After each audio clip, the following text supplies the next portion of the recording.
So hello guys, last class में मैंने आपको बताया था रेजिस्टेंस के बारे में। रेजिस्टेंस क्या होता है, किस तरीके से काम करता है। आज मैं बातचीत करने वाला हूं आपसे रेजिस्टिविटी के बारे में। रेजिस्टेंस का एडवांस वर्जन कह सकते हैं। रेजिस्टिविटी क्या होता है? रेजिस्टेंस, हम पहले रेजिस्टेंस समझिए एक बार। रेजिस्टेंस होता था कि भाई बिजली के रास्ते में रुकावट, किसी भी मटेरियल का, किसी भी कंडक्टर की इंटरनल प्रॉपर्टी जिससे कि वो इलेक्ट्रिसिटी का ऑपोज कर सके, which oppose the flow of electric current is called resistance. अब रेजिस्टिविटी क्या होगा? It is the internal capability of the material by which it opposes the rate of flow of current। कि भाई ये internal capability है कि कितना ज्यादा करंट को रोकेगा। हम बोलेंगे कि भाई रेजिस्टिविटी क्या है कि ये जो है कितने ज्यादा अमाउंट ऑफ करंट कितनी देर तक रोकेगा, उसको हम क्या बोल देंगे? रेजिस्टिविटी बोल देंगे। सिंपल रोकेगा तो रेजिस्टेंस, कितनी देर तक रोकेगा तो रेजिस्टिविटी। तो देखो अब रेजिस्टिविटी कैसे निकलता है वो बातचीत करेंगे। तो रेजिस्टिविटी निकालने के लिए हमें ये पता होना चाहिए कि किस फैक्टर पे हमारा रेजिस्टेंस डिपेंड करता है। सो देखो रेजिस्टेंस किन किन फैक्टर पे डिपेंड करता है, ये ओम साइंटिस्ट ने बताया था। सबसे पहला फैक्टर बताया था कि भाई resistance directly depends on the length of the conductor. कि भाई रेजिस्टेंस जो है डायरेक्टली डिपेंड किसके ऊपर करता है? कंडक्टर के लेंथ के ऊपर डिपेंड करता है। इसके अलावा बताया था कि भाई रेजिस्टेंस जो है ना इनवर्सली प्रोपोर्शनल होता है एरिया ऑफ द कंडक्टर। कि भाई एरिया ऑफ द कंडक्टर का मीनिंग है एरिया ऑफ क्रॉस सेक्शन। जैसे मान लो ये वायर है, इस वायर में हमारे पास, इस वायर के अंदर जो है ये लेंथ है, ये जो है हमारा ये लेंथ ऑफ दी वायर है। इसके अलावा जो आपका जो ये वाला एरिया दिख रहा है ना, ये वाला जो पोर्शन है, इस पोर्शन का सर्कुलर पोर्शन, ये क्या कहलाएगा? Area of the conductor. मतलब कि कंडक्टर का एरिया क्या हो जाएगा? पाई आर स्क्वायर हो जाएगा। सो मतलब जितना ज्यादा थिकनेस बढ़ाओगे वायर का उतना ही रेजिस्टेंस घटेगा। इनवर्सली प्रोपोर्शनल है ना, तो मतलब एरिया बढ़ाने से रेजिस्टेंस जो है घटेगा, एरिया बढ़ाने से रेजिस्टेंस घटेगा, लेंथ बढ़ाने से रेजिस्टेंस बढ़ेगा। नेक्स्ट फैक्टर बताया था कि भाई डायरेक्टली डिपेंड होता है टेम्परेचर के डायरेक्टली प्रोपोर्शनल होता है। इसके अलावा एक और फैक्टर था कि भाई एक और कौन सा फैक्टर था हमारा कि भाई उसके मटेरियल के नेचर के ऊपर भी डिपेंड करेगा, लेकिन हमें उसकी जरूरत नहीं है। हमें टेम्परेचर वाले की भी जरूरत नहीं पड़ेगी, सो रेजिस्टेंस जो है, जो रेजिस्टिविटी है, उसके लिए हम खाली पहला और ये दूसरा, इन दो इक्वेशन से हम क्या बोल सकते हैं? फ्रॉम वन एंड टू क्या हो जाएगा? R is directly proportional to L upon में ये बातचीत कह सकते हैं कि भाई L जो है रेजिस्टेंस जो है डायरेक्टली प्रोपोर्शनल है L बाय A के, दोनों को कंबाइन कर दिया। अब यहां से जब प्रोपोर्शनलिटी के साइन को हटाएंगे तो एक कांस्टेंट आएगा। प्रोपोर्शनलिटी के साइन को हटाने के बाद यहाँ पर एक कांस्टेंट आता है, उस कांस्टेंट को बोला जाता है रॉ। क्या बोलेंगे कांस्टेंट को?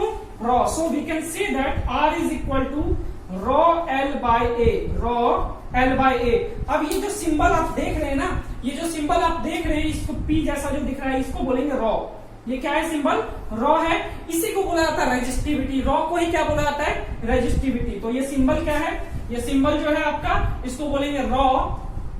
और मतलब सिंबल का नाम रॉ है, लेकिन रिप्रेजेंट किसको करता है? रेजिस्टिविटी को। It represent the resistivity. So ये जो है रेजिस्टिविटी को रिप्रेजेंट करता है। अब उसके बाद जो है आपका कि भाई अगर ये रॉ निकालू, रॉ की वैल्यू क्या हो जाएगा? So rho will be equal to area को और लेंथ को शिफ्ट कर दो, RA बाय L। ये क्या हो जाएगा? रेजिस्टिविटी हो जाएगा RA बाय L। कि भाई रेजिस्टेंस के ऊपर डायरेक्टली डिपेंड होगा, जितना ज्यादा रेजिस्टेंस उतना ही ज्यादा रेजिस्टिविटी। और इसके अलावा जो है एरिया के ऊपर भी डिपेंड करेगा। भाई एरिया ज्यादा तो रेजिस्टिविटी ज्यादा। लेंथ ऑफ कंडक्टर के ऊपर डिपेंड करेगा कि भाई लेंथ ऑफ कंडक्टर ज्यादा तो रेजिस्टिविटी कम।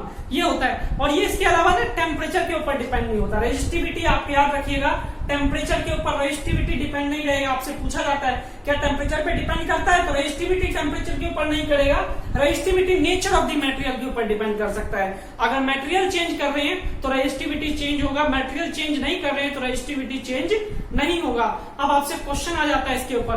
क्वेश्चन किस तरीके से आता है कि जैसे बोल देगा आपको कि भाई मान लो ये कोई वायर है, जिसकी लेंथ L है, एरिया A है। अब इसका जो रेजिस्टेंस है ना, पहले R था, रेजिस्टेंस जो है पहले R था। अगर मान लो इसका एरिया हम डबल कर दें, 2a कर दें, a की जगह 2a कर दें और लेंथ जो है हाफ कर दें, l/2 कर दें, तो नया जो रेजिस्टेंस होगा ना वो क्या हो जाएगा ये बताइए। या फिर नया रेजिस्टेंस और रेजिस्टिविटी क्या होगा, दोनों चीज पूछ लेगा। सो आप याद रखिएगा कि भाई रेजिस्टिविटी है ना सेम ही रहेगा, वायर की लेंथ चेंज कर दो, एरिया चेंज कर दो, उससे कुछ फर्क नहीं पड़ता भाई, मटेरियल तो सेम ही है ना। सो दैट्स व्हाई मैंने बोला कि भाई यहाँ देखो डायरेक्टली डिपेंड दिखा तो रहा है लेकिन ये जो है होता नहीं है, ये डायरेक्टली डिपेंड दिखा रहा है लेकिन एक्चुअल में नहीं होता है। ये जो है आपका only nature of the material के ऊपर डिपेंड करेगा, only nature of the material. Material change करेंगे तो होगा। एक मटेरियल का, कॉपर का इतना छोटा वायर लो या इतना बड़ा वायर लो, सबकी रेजिस्टिविटी सेम रहेगी, आपकी रेजिस्टिविटी सबकी सेम रहेगी। इसके अलावा अगर मान लो कॉपर से सिल्वर पे जाएंगे तो चेंज होगा, अगर कॉपर से आयरन पे जाएंगे तो जरूर चेंज होगा। सो अगर मान लो यहाँ पे रेजिस्टेंस पूछा क्या चेंज होगा रेजिस्टेंस में, सो हम क्या करेंगे, रेजिस्टेंस का फॉर्मूला लगाएंगे। रेजिस्टेंस का फॉर्मूला क्या होता है, R equal to rho L/A। Rho L/A पहले दिए था, इसका ये है। अब नए वाले के लिए क्या बोल देंगे, नए वाले के लिए क्या हो जाएगा, रॉ L/A फॉर्मूला अभी भी लगेगा, लेकिन अब L क्या हो गया, L/2। L क्या हो गया, L/2। और इसके अलावा जो इसका एरिया क्या हो गया, डबल ऑफ A, एरिया जो हो गया डबल ऑफ A। सो क्या हो जाएगा, ये हो जाएगा रॉ L/A और ये 2 और 2 मल्टीप्लाई होकर हो जाएगा 4।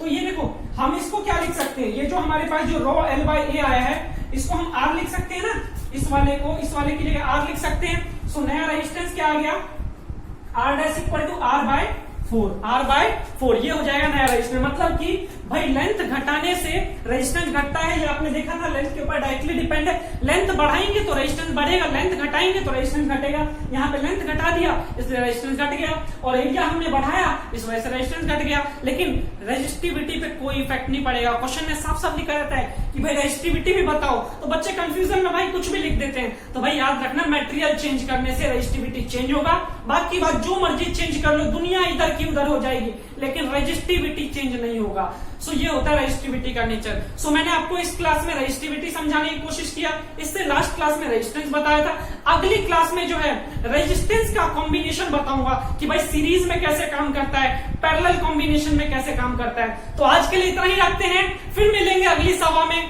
तब तक के लिए दुआओं में याद रखिएगा। Good bye, take care.